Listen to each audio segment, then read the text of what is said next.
तो आदाब, नमस्कार, गुड इवनिंग, सत श्री अकाल। एक बार फिर आप तमाम लोगों का स्वागत है क्राइम तक की कहानी के इस एपिसोड में। उम्मीद है पूरी फैमिली अच्छी होगी। आज की कहानी शुरू करूं उससे पहले दो तीन बातें। एक, बहुत सारे आप लोगों के मेल आते हैं कई कहानियों को लेकर और बाकी चीज़ों को लेकर।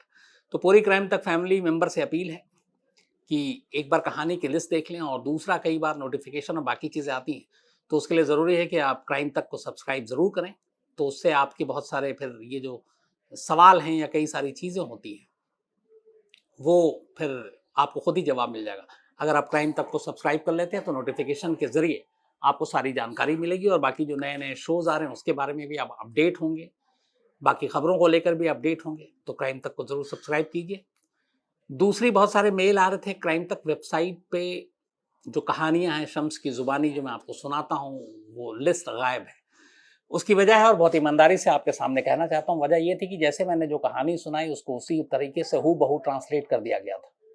बीच में अगर मैं गड़बड़ होता हूँ, अटकता हूँ, आ ऊ करता हूँ, तो ये शब्द भी लिख गए, हालाँकि बड़ा मतलब फ़नी जैसा लगता है, ऐसा होना नहीं चाहिए। तो मुझे भी लगा कि इस तरीके से जाने का कोई मतलब नहीं है। उसको एक नॉवेल की तरह या फिर एक मिस्ट्री थ्रिलर की तरह जो कहानियाँ हैं उसको परोसना, क्योंकि कहना, बोलकर सुनाना और लिखने में बहुत फ़र्क होता है। तो उसको दुरुस्त करने के लिए, सुधारने के लिए, इसी वजह से अभी फ़िलहाल उसको लिस्ट से हटा दिया है, और जैसे ही ये सारा काम हो जाएगा, वापस आपको वेबसाइट पे वो सारी कहानियाँ एक नए अंदाज में ज़रूर पढ़ने को मिलेगी। क्योंकि पढ़ने का अपना एक मज़ा होता है, लेकिन उस तरीके से लिखा जाए तो। दूसरा आपका ये रहा। तीसरा, बात की कहानी पर आते हैं। आज की कहानी आपको सुनाऊँ उससे पहले सिर्फ 2-3 चीज़ें बताना चाहता हूँ। शायद ये दुनिया की पहली ऐसी एक कहानी है क्राइम्स सीरियल किलर की, जिसमें पूरी फैमिली सीरियल किलर है। इनको पकड़ने के लिए बाकायदा इनाम का ऐलान किया गया, पर क्या वो इनाम किसी को मिला? क्या ये सीरियल किलर फैमिली पकड़ी गई? ये क्यों कत्ल करते थे? कितने लोगों को मारा? कैसे मारा? क्या तरीका था? और क्यों एक फैमिली ऐसे संगीन जुर्म में एक साथ शामिल हुई? क्योंकि आमतौर पर ये होता है कि बहुत सारे ऐसे फैमिली हैं जिसमें कोई एक क्रिमिनल निकलता है, एक बदमाश निकलता है, बाकी शरीफ होते हैं। लेकिन यहाँ पूरी की पूरी फैमिली अगर सीरियल किलर हो तो ये बात थोड़ी सी चौंकाती है। तो पूरी कहानी में आपको ये आज सारी चीजें मैं बताऊंगा। कहानी 1870 की, 1870, मतलब करीब 30 साल उधर, करीब 150 साल होने को है। 150 साल पुरानी कहानी है। कहानी अमेरिका की है। अमेरिका में एक जगह है कैंसस। उस वक्त वो इंडियन टेरिटरी कहती थी, आजकल जो उसको कहते हैं जो वहाँ के लोग, ओक्लाहोमा। तो कैंसस ओक्लाहोमा की कहानी, और ये कहानी इसलिए सुर्खियों में आई कि अभी कुछ साल पहले इसी कैंसस की उसी जगह की जमीन की नीलामी हो रही थी। शायद अब वहां होटल बन गया है। और जब इस जमीन की नीलामी की बात आई तो फिर वो 150 साल पुरानी कहानियां लोगों को अचानक फिर से याद आ गई। कहानी एक सीरियल किलर फैमिली की। 1870-1850 के दरमियान में दुनिया में बहुत कुछ उथल पुथल था। बहुत सारे लोग एक जगह से दूसरे जगह जा रहे थे अलग अलग वजहों से। तो यूरोप के बहुत सारे लोग अमेरिका पहुंच रहे थे, और ये ज्यादातर बिजनेसमैन थे, व्यापारी थे, ट्रैवल कर रहे थे। तो बहुत सारे लोग अमेरिका पहुंचे। उन्हीं में से कहते हैं कि जर्मनी की एक फैमिली 1870 में कैंसस पहुंची। अब वहां जो लोग पहले से रह रहे थे तो उन लोगों ने हालांकि ना उनका स्वागत किया, ना ये भी है कि उनसे मुंह फेरा। उन्हें लगा एक नया पड़ोसी है, ठीक है, रहने दो। तो ये लोग बिजनेसमैन फैमिली थी, वहां पहुंची। और कहते हैं कि उस वक्त, उस जमाने में उन्होंने करीब 160 एकड़, 160 एकड़ की एक बहुत खूबसूरत सी जगह थी, जिसमें उन्होंने खेती के लिए जमीन यूज किया, फल को लगाया, उसमें सेब के फल लगाए, पेड़ लगाए, और एक 2 रूम का छोटा सा वो बनाया घर। इस फैमिली में कुल 4 लोग थे। इनमें सबसे जो बड़े फैमिली के मुखिया थे वो थे John blenders. John benders. John benders की उम्र उस वक्त करीब 60 साल थी। जॉन बेंडर के अलावा उनकी पत्नी केट बेंडर्स, उनकी उम्र 55 साल थी, और उनके 2 बच्चे थे, एक जॉनी जिसकी उम्र 27 साल, और एक बेटी केट बेंडर्स जिसकी उम्र 24 साल। तो ये 4 लोग आकर कैंसस में बस जाते हैं। जिस जगह पे इन्होंने ये अपना एक घर बनाया हट टाइप का, उसके रास्ते से होकर उस ज़माने में ज़्यादातर लोग जो ट्रैवल करते थे घोड़ों का इस्तेमाल करते थे और बाकी इस तरीके की चीज़ें, मोटर गाड़ियाँ और ये सब शायद नहीं थी। तो ये लोग वहाँ बस जाते हैं और रहना शुरू कर देते हैं। 1870 में आते हैं, 70 के बाद 71, 72 3 साल ये वहाँ पे रहते हैं। इन 3 साल में एक अजीब चीज़ होती है। इस कैंसस के इलाके में जहाँ पे 160 एकड़ के इलाके में ये लोग, ये 4 फैमिली रह रही थी, उस तरफ बहुत सारे लोग गायब होने शुरू हो जाते हैं। अच्छा, इस फैमिली में जो जॉन बेंडर्स थे, उनको अंग्रेजी बोलना ही नहीं आता था, जर्मनी से आए थे। उनकी वाइफ टूटी फूटी अंग्रेजी बोलती थी, लेकिन बेटी जो थी केट, वो फर्राटेदार अंग्रेजी बोलती थी। और इन चारों के बारे में ये था कि जो बेटी थी और वाइफ थी, ये दोनों बहुत ही रिलीजियस थे और इनके बारे में ये भी था कि ये आत्माओं से, मुर्दों से बात करते हैं, स्पिरिचुअल हैं। और इनका ये था कि मुर्दों से बात करने के अलावा ये आत्माओं से बात करके बहुत सारी चीज़ों, बहुत सारी पहेलियों को भी सुलझा देते हैं। तो ये बात सारी पड़ोसियों तक भी फैली थी और शाम होते ही ये लोग अपने काम पे लग जाते थे इसी तरीके की स्पिरिचुअल चीज़ों में। तो इस बीच में कई लोग गायब होने शुरू हो गए। लोगों ने कई बार ढूंढा, उस इलाके में आए, पूछा, बेंडर्स फैमिली से भी पूछा। उन्होंने कहा इस तरफ से कारवां लोगों का गुजरता है, वो आए चले गए, हमें नहीं मालूम। बाकी ने भी किसी ने नहीं बताया। जहां पे बेंडर्स फैमिली का घर था ये, इसके बाद से फिर बाकी घर कम थे, फिर वो बिल्कुल सन्नाटा था, नदी थी, सड़क थे, तो आगे गुजर जाते। तो कुल मिलाकर आखिरी जो विटनेस होता वो बेंडर्स फैमिली एक तरह से होता, किसी भी कारवां के गुजरने के, मुसाफिर के गुजरने के। अच्छा, इन्होंने क्या किया था कि जो 2 इन्होंने घर बनाए वो बड़ा अजीब सा था। उसको अगर एक बार आदमी जाए तो देखने में लगेगा कि एक रूम है, लेकिन उन्होंने एक फॉल्स बल्कि दीवार टाइप की बना रखी थी और उसके पीछे एक दूसरा कमरा था।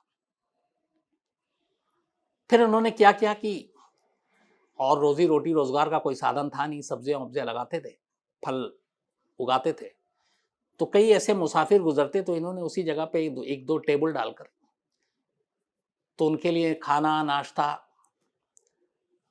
ड्रिंक वो कर लिए। मतलब एक छोटा मोटा रेस्टोरेंट टाइप कि लोग आए यहाँ पे, अगर उनको भूख लगी कुछ खाएं तो उससे उनकी जिंदगी चलेगी। तो आते थे मुसाफिर, खाते थे, चले जाते थे। लेकिन इस दौरान में अचानक लोग गायब होने लगे। अब दूर दूर से लोग पूछने आने लगे, लेकिन कोई पता नहीं चलता। इसी दौरान में बात अप्रैल 1873 की है। अप्रैल 1873 एक कर्नल अलेक्जेंडर एम यॉर्क नाम के शख्स, ये यूएस मिलिट्री में कर्नल थे, और उनके एक और भाई थे। ये फैमिली बहुत ही पहुंच वाली थी, जो कैंसस में सेनेटर थे। और इन दोनों का एक और भाई था, doctor William York. Doctor William York कुछ दिन पहले अपने घर से निकले थे और फिर वो घर नहीं लौटे, जबकि उनको एक हफ्ते के अंदर लौट आना था। अब जब वो नहीं लौटे तो उनके दोनों भाई परेशान हो गए। दोनों भाई ताकतवर, एक सेनेटर, एक मिलिट्री में कर्नल। तो उन्होंने कहा कि हमें इनको ढूंढना चाहिए। उन्होंने ढूंढने का फैसला किया, इधर उधर भटकते रहे। कहते हैं करीब दर्जन भर लोगों को लेकर उन्होंने उस जमाने में अपने भाई को ढूंढना शुरू किया। जहां तहां गए, नहीं मिला। रास्ते भी कई खतरनाक थे। फिर बाद में करीब 100 लोगों की टीम बनाई।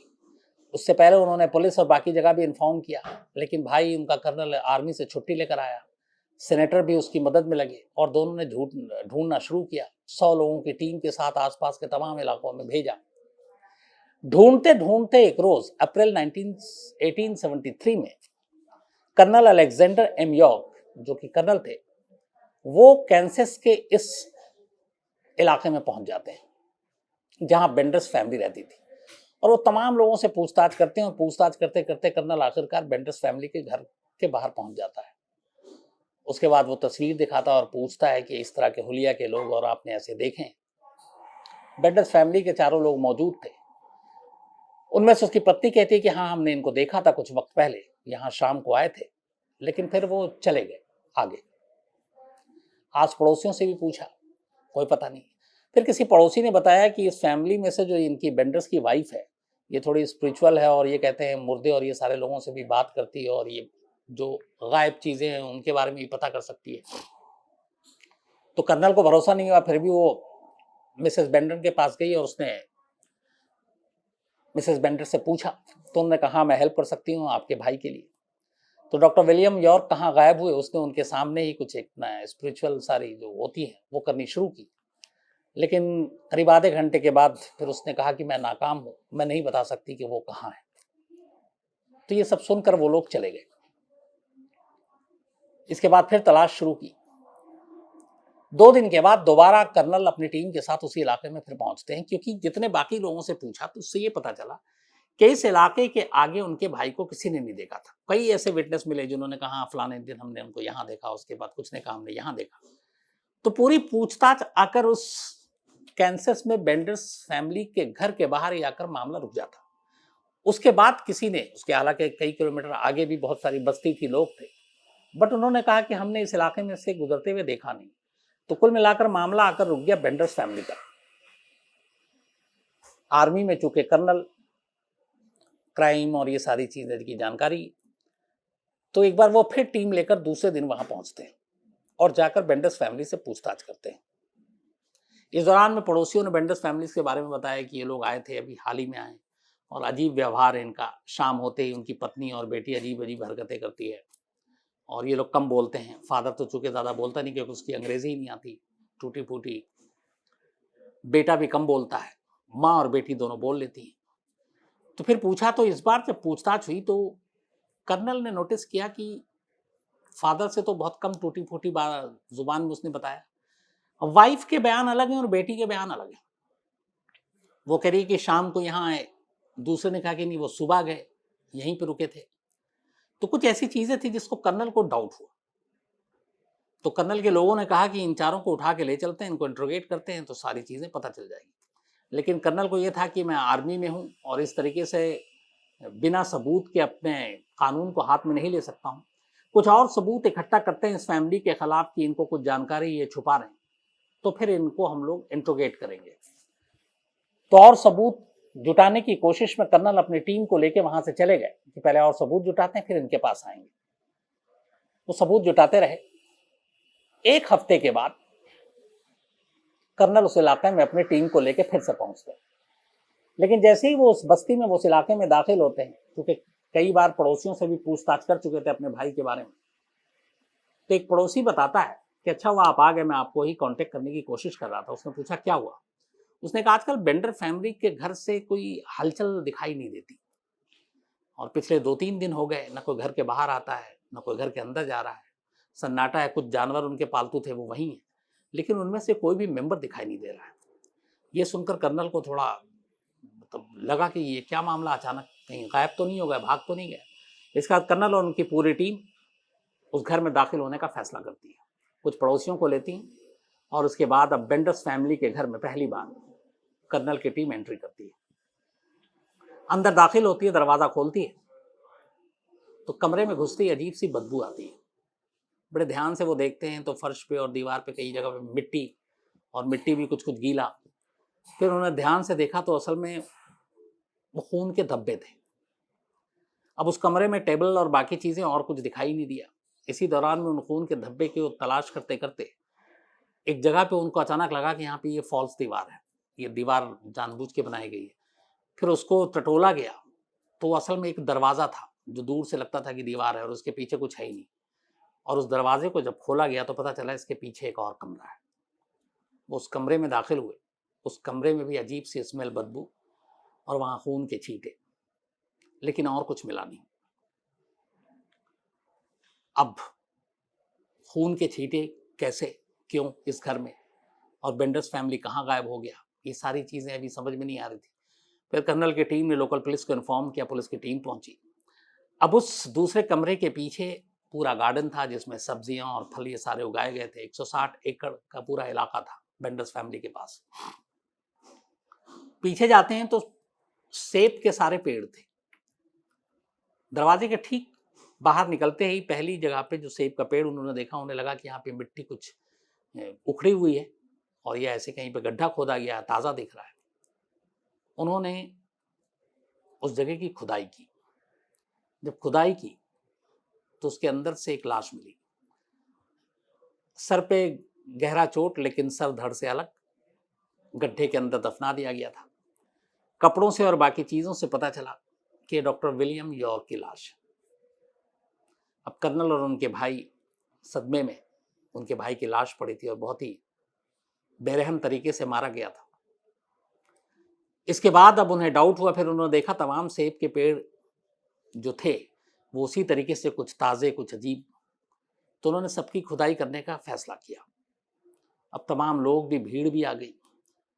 उसके बाद जैसे जैसे सेब के पेड़ की खुदाई करनी शुरू की गई, टोटल 10 लाशें और मिली। 11 लाश पेड़ के नीचे, सेब के पेड़ के नीचे दफन थी। उनमें से एक लाश ही सिर्फ ऐसी थी जिसका गला जो है सर धड़ से अलग नहीं था। बाकी 10 लाशें, उनका सर और धड़ अलग था और उसको दफना दिया गया था। वो इकलौती लाश जिसका सर अलग नहीं किया गया था, वो एक बच्ची की लाश थी, करीब 7 साल की। और उसको देखकर फिर बाद में पता चला कि उस बच्ची की लाश के साथ एक और लाश भी दफन थी उसी में। शायद उसे जिंदा दफनाया गया था। अब ये सारी लाशें निकली, हंगामा मच गया। अब इस दौरान में बेंडर्स फैमिली की खोज शुरू हुई। बेंडर्स फैमिली का कोई सुराग नहीं। अब कैंसस पुलिस और बाकी लोगों ने सब वहां पे जो पता चला, फिर अलग अलग बड़े शहरों से, न्यूयॉर्क तक से मीडिया की टीम पहुंची उस वक्त, और उन्होंने इन खबरों को उठाया। और जिस तरीके से, तो ये सारी चीजें अब मीडिया में आने लगी, लेकिन बेंडर्स फैमिली का कोई सुराग नहीं मिल रहा था।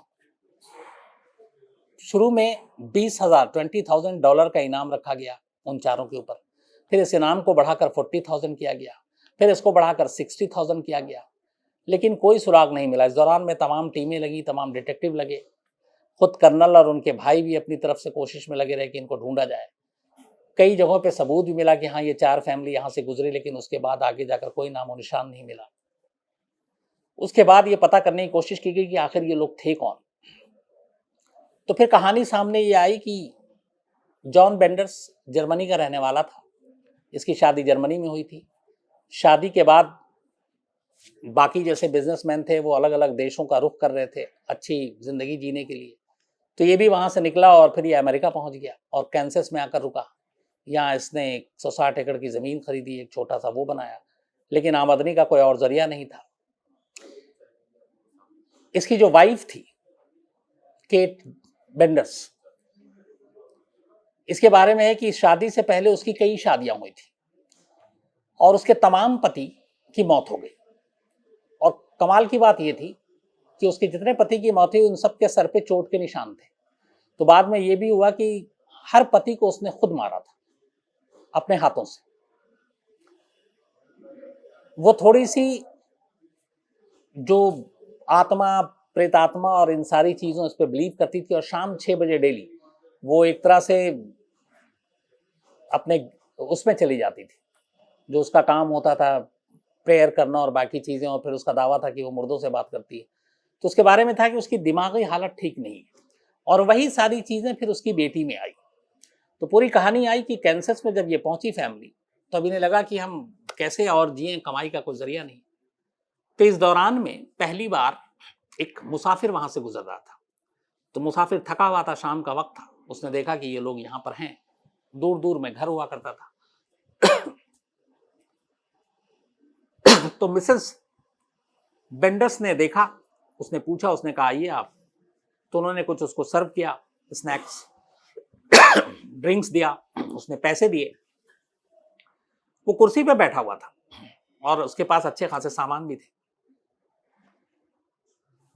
मिसेस बेंडर्स और उनकी बेटी उस मुसाफिर का ध्यान अपनी तरफ खींचे हुए वो उनको सारी बातें बता रही और पूरी लगन और मगन से वो उनको सुन रहा है। तभी पीछे से जॉन बेंडर्स आते हैं, घर के मुखिया, और एक हथौड़ा था उनके पास। वो हथौड़े से 3 वार करते हैं उसके सर पर, उस मुसाफिर के। मुसाफिर मर जाता है। इसके बाद बेटा आता है, बेटा गला काटता है। फिर बीवी, बेटी और पति और ये सारे मिलकर उसकी लाश को घर के पीछे ले जाकर जमीन में गड्ढा खोद के दफना देते हैं और उसके जितने सामान वामान थे वो सब लूट लेते हैं। इस पहले कत्ल के बाद उन्हें लगा कि इससे काफी पैसे कमाए जा सकते हैं और आसपास में सन्नाटा था, ये इनके लिए आइडियल माहौल था। तो ये पहला कत्ल था। इसके बाद इसी तरीके से जितने मुसाफिर आए उसमें सभी का काम बटा हुआ था। माँ मुसाफिर को रिझाती अंदर बुलाती और उससे वो सारे कि कैसे मुर्दों से भी बात की जा सकती है और बहुत ही अच्छे से उसको सब कुछ बताती। बेटी बेटी इंग्लिश फराटेदार बोलती थी और वो अपने उसमें एक तरह से एकदम काबू में कर लेती।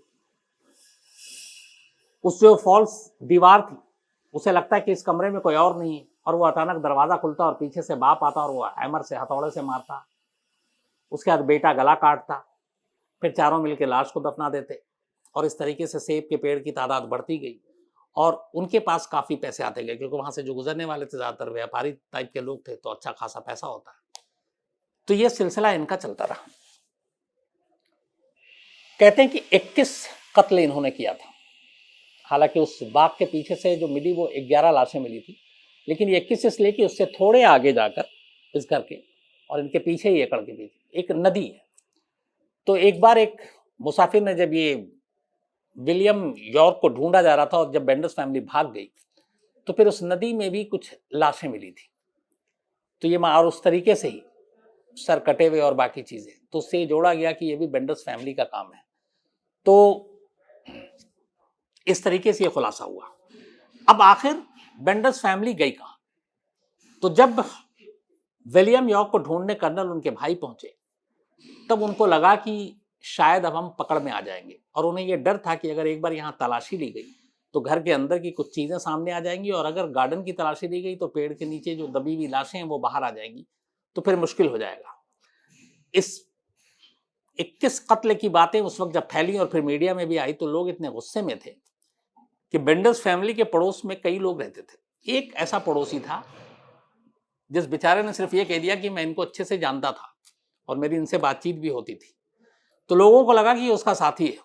उसे भीड़ ने फांसी पे लटका दिया। बड़ी मुश्किल से बाकी पड़ोसियों को बचाया गया। अब बेंडर्स फैमिली का रहस्य बरकरार रहा कि वो है कहां, तो उसको लेके पुख्ता जानकारी आज तक किसी के पास नहीं है। हालांकि अब तो 150 साल है, वो अगर अपनी नेचुरल मौत भी मरे होंगे तब इस दुनिया में नहीं होंगे। लेकिन कहानी दो तीन है। एक कि वो लोग वहां से वापस शायद जर्मनी पहुंच गए और जर्मनी में ही रहने लगे। दूसरा, जर्मनी के अलावा एक मैक्सिको, कि वो उनके बारे में कुछ सबूत मिला कि मैक्सिको में भी जाकर छुप गए। तीसरा ये था कि शायद भीड़ ने ही अपने हाथों से उनके किए कि उन्हें सजा दे दी और उनकी लाश तक नहीं मिली, और इसको लेके बहुत सारे लोग बातें करते हैं कि ऐसा हो सकता है। लेकिन बेंडर्स फैमिली अमेरिका की हिस्ट्री की पहली ऐसी फैमिली थी जो सीरियल किलर थी। मतलब एक फैमिली 4 लोग और चारों मिलकर कत्ल किया करते थे, और 21 कत्ल का इल्जाम इनके सर के ऊपर 11 लाशें घर के नीचे बरामद हुई। लेकिन ये चारों सीरियल किलर कभी रिकॉर्ड पर कानून के शिकंजे में नहीं आए, तो वो हमेशा लापता रहे। बल्कि उनकी मौत 150 साल के बाद भी ये पुख्ता तौर पर कोई दावा नहीं कर सकता कि वो कहाँ गए, क्या हुआ उनके साथ, जिंदा उस वक्त रहे थे या मार दिए गए, किसी और देश में बस गए, किसी और हुलिया और नाम के साथ बस गए। ये सारी चीज़ें कहीं नहीं मालूम। लेकिन ये अमेरिका की आज भी एक मिस्ट्री है, क्योंकि अमेरिका की हिस्ट्री की ये पहली सीरियल किलिंग फैमिली है, और इसको ब्लडी बेंडर्स के नाम से भी जाना जाता है। तो ये थी कहानी एक सीरियल किलर फैमिली की। और क्राइम तक फैमिली मेंबर हैं अपनी एक ककाली बनर्जी, ये इन्होंने ही इस कहानी की सिफारिश की थी। तो थैंक यू ककाली। क्राइम तक फैमिली के बाकी मेंबर्स को भी ये कहानी सुनने को मिली। इसके अलावा कुछ लोग और हैं, चैतन्य तायवाड़े, गीतेश जोशी। गीतेश जोशी जी को मेरी कहानी सुननी, मैं कई बार, बहुत सारे लोगों ने कहा, मैं हमेशा टालता हूँ क्योंकि मुझे लगता है अपनी कहानी सुनाने में मैं थोड़ा शर्मा जाऊंगा, इसलिए नहीं सुना पाता हूँ। कमलेश प्रजापति हैं, और ये एक बाड़मेर में एक इनकाउंटर हुआ था उसकी कहानी सुनना चाहते हैं। तो कमलेश साहब जल्दी सुनाता हूँ। मीना कुमारी हैं, ये वेबसाइट की, वैसे मैंने शुरू में कहा बहुत सारे लोग लिख रहे हैं वेबसाइट से वो कहानी क्यों गायब हो गई, तो मैंने आपको शुरू में वजह बताया, लेकिन जल्दी नए रूप में आपके सामने वो शम्स की जुबानी की कहानी आ जाएगी। नईम आजमी है, ये अलीगढ़ के गैंगस्टर अदनान यासीन के इनकाउंटर की कहानी सुनना चाहते हैं। कई बार इन्होंने लिखा, मैं हर बार गोली दे देता हूं, लेकिन मैं जल्दी सुनाऊंगा नईम आजमी साहब। सनी कुमार हैं, ये अजीत सरकार की कहानी सुनना चाहते हैं। अजीत सरकार 2-3 है मेरी नज़र में, कौन है? अगर सनी कुमार साहब तो आप डिटेल में बताएंगे तो मैं ज़रूर सुनाऊंगा। शिशिर गांगुली हैं, और ये गायसाल ट्रेन एक्सीडेंट की कहानी सुनना चाहते हैं। तमनवीर सिंह हैं, इसके अलावा दीक्षा अवस्थी हैं, और ये मैनचेस्टर से हैं और इनके अंकल मिसिंग हैं 27 जुलाई से। पराग डेयरी यूपी में काम करते हैं और इन्होंने हेल्प मांगी है। दीक्षा अवस्थी जी, मैंने अपने रिपोर्टर से बात की है इस बारे में और जो भी अपडेट होगा मैं बताऊंगा। और अगर अंकल आपके वापस मिल गए तो आप भी ज़रूर मेल करके बताइएगा। लेकिन मैंने आज ही, चूँकि ये मेल मैं आज ही आपका पढ़ पाया, तो अपनी टीम से मैंने बात की, आपने जहाँ का डिटेल दिया है, तो आपके अंकल के बारे में जो भी सुराग मिलेगा मैं आपको ज़रूर बताऊंगा। इसके अलावा अतानू हैं शायद, या अतन और अलमित्रा, 14 और 16 अगस्त की इनकी शादी है। इन्होंने क्राइम तक फैमिली को सारे को बुलाया है, लेकिन आजकल कोरोना है तो थोड़ा सा वैसे भी गेस्ट कम होंगे। आपको हमारी तमाम शुभकामनाएं, आप दोनों हमेशा अच्छा रहें। अतन एंड अलमित्रा, और कभी मौका मिला तो ज़रूर मिलेंगे। योगेश पटेल हैं और यूएसए से, और ये नेल्सन मंडेला की कहानी सुनना चाहते हैं। मैं ज़रूर सुनाऊंगा, ये मेरे भी फेवरेट रहे मंडेला साहब। अभिषेक पवार हैं। पेटीएम या ऑनलाइन के जो बाकी पे ऐप्स हैं, ये सब कैसे ज़िंदगी बदल दी, क्या है इनकी कहानी, ये जानना चाहते हैं। ये थोड़ा सा मेरे सिलेबस से हटकर है, लेकिन मैं पूरी कोशिश करूंगा कि ज़रूर कभी आपको बताऊं। बिलाल अरीब हैं, हिमांशु साहू हैं, और ये विनोद साहनी एक जासूस हैं, उनकी कहानी सुनना चाहते हैं। उनको मैं ज़रूर उनसे मिलूंगा और उनकी कहानी सुनाता हूँ। प्रीतम निर्मल हैं, तमन्ना शर्मा हैं, अगम हैं, और ये 2014 मलेशिया की एक प्लेन जो बीजिंग में गायब हो गई थी उसकी कहानी सुनना चाहते हैं। वी कमल हैं, आर्टिस्ट हैं, इन्होंने एक फ़ोटो भेजी है। Thank you very much V Kamal साहब, बहुत ही अच्छा खूबसूरत था, दिल से शुक्रिया।